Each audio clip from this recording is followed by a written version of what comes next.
Nous allons voir maintenant la comptabilisation des retenues patronales. Donc dans le même principe sur ce que l'on a vu pour comment comptabiliser les retenues salariales, eh bien nous avons la même chose au niveau patronal, donc pour l'URSSAF, le chômage, la retraite, la prévoyance ou les mutuelles. Donc nous allons voir comment les constater.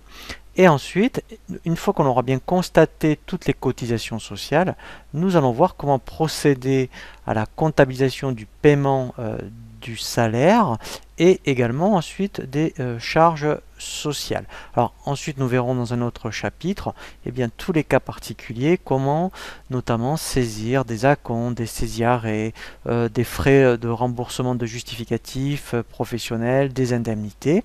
Ici, nous allons voir donc maintenant bien, comment comptabiliser les retenues patronales. Alors, nous allons voir déjà le même exemple sur le bulletin de paye précédent.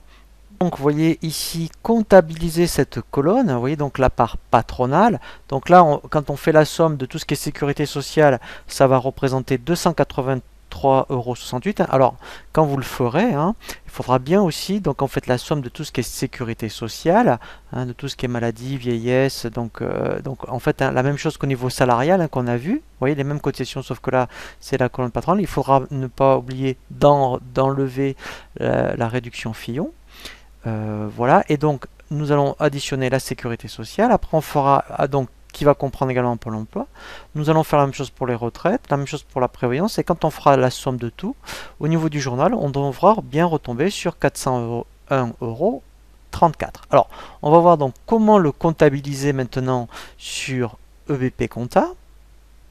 Alors, on est bien toujours dans le journal des OD. On avait vu comment constater le salarial. Et bien, on va rajouter juste après, donc on va constater le patronal. Alors, en principe, maintenant, il faut le constater tous les mois. Avant, on pouvait attendre le trimestre, puisqu'on payait les charges au trimestre. Mais maintenant, effectivement, donc c'est au mois. Alors, première chose, donc on va constater les charges patronales de sécurité sociale. Donc, voilà, vous voyez, 645 cette fois-ci. Voilà. Voilà, donc là, alors, quand on fait la somme de toutes les cotisations, ici, alors au débit, puisque c'est un compte 6, donc là, ça fait 283,68 €. Voilà. Donc je continue. Alors, en fait, je le fais sur une seule écriture. Donc là, toujours dans les classes 6, je vais constater les retraites. Donc là, je fais 645. Donc là, j'ai bien cotisation aux caisses de retraite.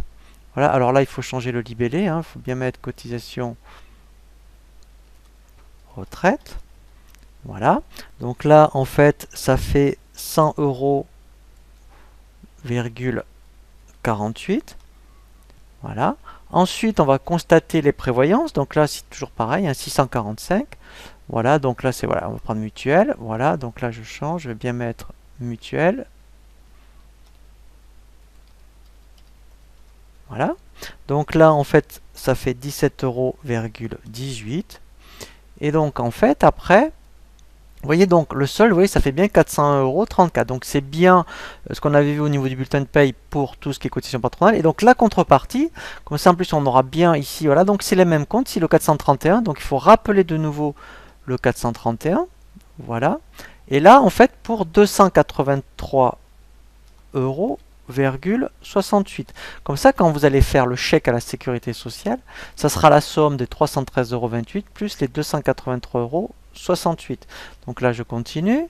Ensuite, pareil pour donc les retraites, 437,3 cette fois-ci, voilà. Donc là, pareil, donc au débit, j'avais 100,48 €. Donc là, maintenant, au crédit, j'ai bien 100 €, voilà, virgule 48. Et ensuite, on va terminer par les mutuelles, donc 437,3. Voilà, donc là, alors effectivement, il faut bien mettre les libellés.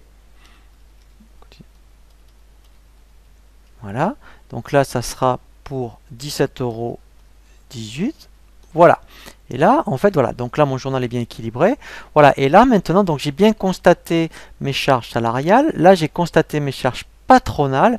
Et maintenant, il ne me reste plus qu'à procéder donc au règlement des salaires et au règlement des cotisations. Donc là, je vais changer de journal. Je vais basculer dans le journal de banque. Voilà. Donc là, j'enregistre. Donc ici, tous les mois. Alors moi j'ai qu'un bulletin de paye, hein, mais sinon ben là il faudra le faire autant de fois que vous avez de bulletins de paye à faire. Donc là je vais appeler le 421. Voilà. Alors ici, alors ça sera au débit puisque je solde le 421. Donc si je regardais combien c'était au niveau du net à payer, voilà, vous voyez c'est un net à payer de 1320,20. Donc je débite, voilà, 1320,20 puisque comme je paye, donc la voilà, ça va, le 512 va au crédit. Et ensuite, puisque je vais payer mes cotisations sociales, donc je vais commencer par l'URSSAF. Voilà. Donc là, pareil, si je m'en souviens plus, je fais consultation lettrage. Voilà, donc là, vous voyez, c'est bien, on a à la fois le salarial et le patronal. Donc là, je dois faire un chèque de 596,96. Alors, hein, je précise, j'ai qu'un bulletin de paye. Hein, donc vous, ici, vous aurez la globalité hein, de tous vos bulletins de paye. Hein, voilà. Donc là, mettons, moi, je vais passer 596,96. Voilà. 596,96. Voilà. Ensuite, je fais la même chose pour mes caisses de retraite. Donc là, je fais un 437, caisse de retraite. Voilà, je consulte. Pour mes caisses de retraite, eh bien là, vous voyez, donc le global fait 167,47. Donc là, je vais solder mes caisses de 167,47. Voilà. La contrepartie, c'est 512. Et après, j'ai plus qu'à mes prévoyances et mutuelles, donc 437. Voilà, prévoyance. Pareil, je consulte combien je dois régler. Voilà, donc là, ça fait 34,36 €. Voilà. Voilà. Et ici, donc, voilà. Donc là, vous avez vraiment tous les mois, donc on a vu comment constater la comptabilisation d'un bulletin de paye. Et là, en fait, maintenant, vous avez le règlement. Règlement du net à payer et règlement des différentes charges sociales, sécurité sociale, caisse de retraite, prévoyance. Alors, bien sûr, il pourrait y en avoir d'autres, hein, comme mutuelle, mais en tout cas, le principe, hein, vous voyez, c'est le suivant. Donc, on constate d'abord dans les OD, hein, donc un petit rappel, on constate dans les OD le salarial et le patronal. Ici, et après, là, donc, vous voyez qu'au niveau des caisses, c'est tout le temps au crédit. Hein, vous voyez, voilà. Et après, donc au mois ou au trimestre, après, vous faites le règlement des cotisations sociales et le règlement des nets à payer tous les mois. Voilà. Donc après, maintenant, je vous propose un nouveau chapitre hein, où on va voir les cas particuliers sur tout ce qui est donc effectivement comptabilisation des acomptes, des avances, des saisies arrêts, par exemple. Voilà. Et également, après, on verra aussi un chapitre sur la comptabilisation des cotisations patronales, mais de type taxe, comme tout ce qui est formation, construction, apprentissage.